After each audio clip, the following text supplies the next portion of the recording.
कर्मजं बुद्धियुक्ता हि फलं त्यक्त्वा मनीषिणः जन्मबन्धविनिर्मुक्ताः पदं गच्छन्त्यनामयम्। क्योंकि समबुद्धि से युक्त ज्ञानी जन कर्मों से उत्पन्न होने वाले फल को त्याग कर जन्म रूप बंधन से मुक्त हो निर्विकार परम पद को प्राप्त हो जाते हैं।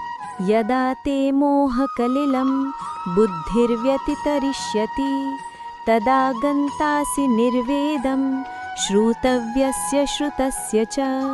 जिस काल में तेरी बुद्धि मोह रूप दलदल को भली भांति पार कर जाएगी, उस समय तू सुने हुए और सुनने में आने वाले इस लोक और परलोक संबंधी सभी भोगों से वैराग्य को प्राप्त हो जाएगा। श्रुति विप्रतिपन्ना ते यदा स्थास्यति निश्चला समाधावचला बुद्धिः तदा योगमवाप्स्यसि। भांति भांति के वचनों को सुनने से विचलित हुई तेरी बुद्धि जब परमात्मा में अचल और स्थिर ठहर जाएगी, तब तू योग को प्राप्त हो जाएगा, अर्थात तेरा परमात्मा से नित्य संयोग हो जाएगा। अर्जुन उवाच स्थितप्रज्ञस्य का भाषा समाधिस्थस्य केशवः स्थितधिः किं प्रभाषेत किमासीत ब्रजेत किम। अर्जुन बोले, हे केशव, समाधि में स्थित परमात्मा को प्राप्त हुए स्थिर बुद्धि पुरुष का क्या लक्षण है? वो द्वितीय स्थिर बुद्धि पुरुष कैसे बोलता है, कैसे बैठता है और कैसे चलता है? श्री भगवान उवाच प्रजहाति यदा कामान् सर्वान् पार्थ मनोगतान् आत्मन्येवात्मना तुष्टः स्थितप्रज्ञस्तदोच्यते। श्री भगवान बोले, हे अर्जुन, जिस काल में ये पुरुष मन में स्थित संपूर्ण कामनाओं को भली भांति त्याग देता है और आत्मा से आत्मा में ही संतुष्ट रहता है, उस काल में स्थित प्रज्ञ कहा जाता है।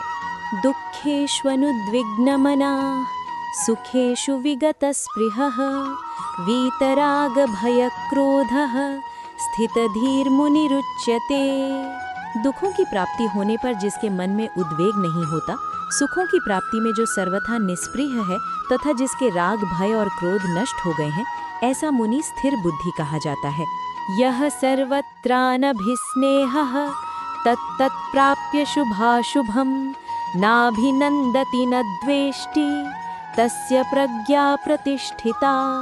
जो पुरुष सर्वत्र स्नेह रहित हुआ उस शुभ या अशुभ वस्तु को प्राप्त होकर न प्रसन्न होता है और न द्वेष करता है, उसकी बुद्धि स्थिर है। यदा संहरते चायं कूर्मोऽङ्गानीव सर्वशः इन्द्रियाणि इन्द्रियार्थेभ्यः तस्य प्रज्ञा प्रतिष्ठिता।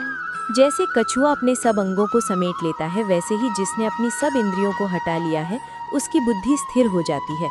विषया विनिवर्तन्ते निराहारस्य देहिनः रसवर्जः रसोऽप्यस्य परम दृष्ट्वा निवर्तते।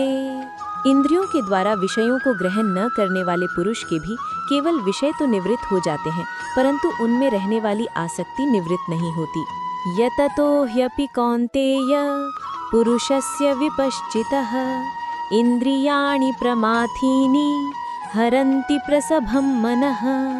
हे अर्जुन, आसक्ति का नाश न होने के कारण ये प्रमथन स्वभाव वाली इंद्रियां यत्न करते हुए बुद्धिमान पुरुष के मन को बलात्कार से हर लेती है।